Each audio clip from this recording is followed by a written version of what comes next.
지금 확인 설명서는 네. 10중 8구 네. 그냥 공동저당 8억 4천이 있음 이렇게 돼 있어요. 근데 음. 제가 받은 판결은 네. 그게 상당히 이제 어떻게 보면 최초의 판결인데요. 네. 어, 이게 공동담보 8억 4천이 어떤 의미를 가지는가를 좀 설명해 주라는 거예요. 제가 아까 똑같은 거지. 네. 이게 8억 4천이 중개사들은 그냥 자기 편하게 네. 나누면 얼마 안 돼요. 이렇게 설명을 한단 말이에요. 맞아요. 그러니까 그렇게 따지면 이제 경각심을 안 가지고 그냥 들어오게 된단 말입니다. 근데 이제 제가 받은 판결은 8억 4천이 만약에 여기만 경매 만약에 401호를 그 은행이 네. 신한은행이 경매를 먼저 넣었어요. 그러면 한 푼도 못 받아요. 아. 그렇게 되거든요. 그러니까 이제 건물로 안 넣고 호수로 넣는. 아. 채권자 마음이죠. 채권자 마음이죠. 네. 근데 이제 그거를 경매 못 넣는 이유가 그러면 왜 은행이 그러면 그 저기 다 잡은 저당을 다 넣지 왜 일부만 넣겠느냐라고 생각할 수도 있는데 법률 관계는 그런 게 아닌 게요. 일반적으로는 당연히 이제 은행도 담보를 저기 배당 액수를 풀을 많이 하면 당연히 좋잖아요. 그러니까 같이 넣는데 뭐가 문제가 되는 게 또 있어요. 이게 뭐 호수가 뒤바뀌었다거나 또는 뭐 이상한 가등기가 들어와가지고 경매 진행을 방해한다거나 이렇게 되면은 채권 회수를 하기 위해서 자기들은 8억 4천 받는데 지장이 없거든. 그러니까 일부 떨가 놓고 나머지를 친단 말이에요. 그러면 이제 법률관계 복잡해지는 거예요. 그래서 이제 그런 공동담보의 어떤 의미 이런 부분을 좀 환기시켜주는. 그리고 또 이걸 아마 해보면 그게 해보면은 아마 담보 가치도 생각보다 잘 안 나올 겁니다. 아마. 경매 처분이나 그런 거를 바탕으로 이제 그때 배상 책임을 인정한 판결이라서 상당히 의미가 있는 거죠.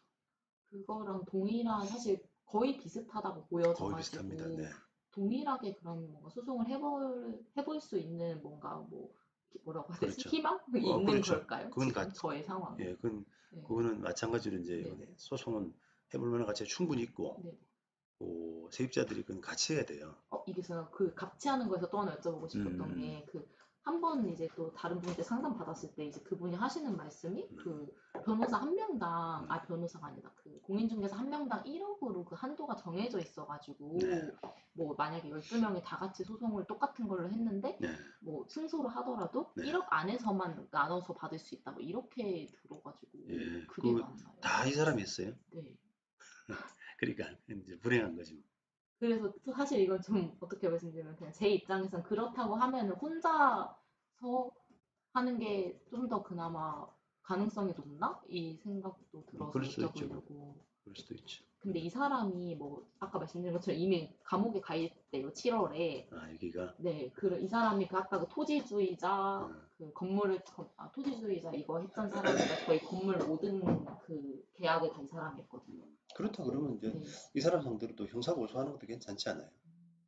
이 사람을요? 예. 그럼 이 그러니까 사람은 이제 형사고소한 명목? 보통은 이제 네. 우리가 이게 느낌이란 게 있잖아요. 네네. 법률 업무를 처리하다 네. 보면은 이게 그 12세대의 집을 네. 여러 중개사들한테 뿌려가지고 그냥 이렇게 이 계약은 A라는 사람, 이 계약은 B라는 사람 이런 식으로 돼 있으면은 네. 중개사들이 사기 친 건 아닌 것 같다. 음. 이 사람들도 그냥 선의로 했는데 좀 부실하게 중개했을 뿐이다 이렇게 나오는데 한 사람한테 몰아준 거는 보통은 그 건물주하고 굉장히 특별한 관계가 있다 보는 거예요. 지인이래요. 그러니까요. 네. 그래서 그런 관계에서 보통 한 사람한테 몰아주거든요. 그렇다 그러면은 형사 고소를 할 만한 가치가 있는 거예요. 그럼 이게 형사고소의 명목은 뭐가 되는 고소 거예요? 사기죠, 뭐. 사기. 예. 이게 이제 그러니까 될지 안 될지는 몰라요. 네네네. 근데 이제 저기 형사 죄명이라고 하는 부분은 사기예요, 사기. 그러니까 이 집에 들어가서 내가 돈 받을 그 가능성이 없는데도 불구하고 속여서 넣었다. 그리고 게다가 임대인하고 특수관계더라. 네. 그럼 명신탁 관계일 수도 있죠, 뭐. 실제로는 공중사 거. 1억이라는 그 한도가 있잖아요. 그 네, 공인중개사 네, 그쪽은. 네. 그럼 그 한도에서 혹시 뭐 음, 저희 집이 아니더라도 다른 집 뭐 사는 사람이 이미 이 사람이 뭐 고소를 해서 받았을 수도 있는 그렇죠, 거잖아요. 근데 그렇죠. 그런 거에 대한 내용은 소송을 해보기 전까지는 알 수가 없는 거거든요. 없어요. 네, 자녀가 뭐 자녀 한도가 있는지 없는지 이런 맞아요. 거는. 예, 아, 그렇죠. 그리고 이제 네. 중개사들이 이제 단순히 그냥 1억이라고 이렇게 생각하시면 안 되고 네. 그 보증보험을 연 단위로 가입을 하거든요. 그 이 사람이 그냥 보증보험을 19년 1월 1일부터 19년 연말까지 단위로 해서 보증보험을 1억짜리를 가입했다라고 하게 되면은 우리는 그 보험에서 사고가 일어났기 때문에 보통 사고일을 계약일로 보거든요. 네. 그러니까 거기에 해당되는 이제 보증금을 가지고 뭔가 내 혼자만 분리가 되면 내 혼자 받고 여러 사람 두 사람이 되면 두 사람이 나눠 받고 이런 구조예요. 근데 반대로 또 20년 1월 1일부터 새로 가입을 하는 거예요. 네. 1년짜리를. 그럼 거기에 계약한 사람들은 거기서 받는 거예요. 아. 예. 그러니까 이제 그게 반드시 1억을 가지고 12명이 다 가져야 된다. 이건 아니란 거예요. 아, 그럼 만약 3년에 걸친 계약이라면 3억 안에서 한도가 될 수도 그렇지, 있는 그렇지, 거고. 그렇지. 아. 그러면 그 혹시 뭐 숨겨놓은 재산 더 있을 수 있잖아요. 그러니까 예를 들면 이제 네네. 아까 같이 하는 게 좋으냐, 혼자 하는 게 좋으냐 네네. 부분에서 지금 듣기로는 그냥 혼자 하는 게 좋을 것 같기도 하네요. 그럼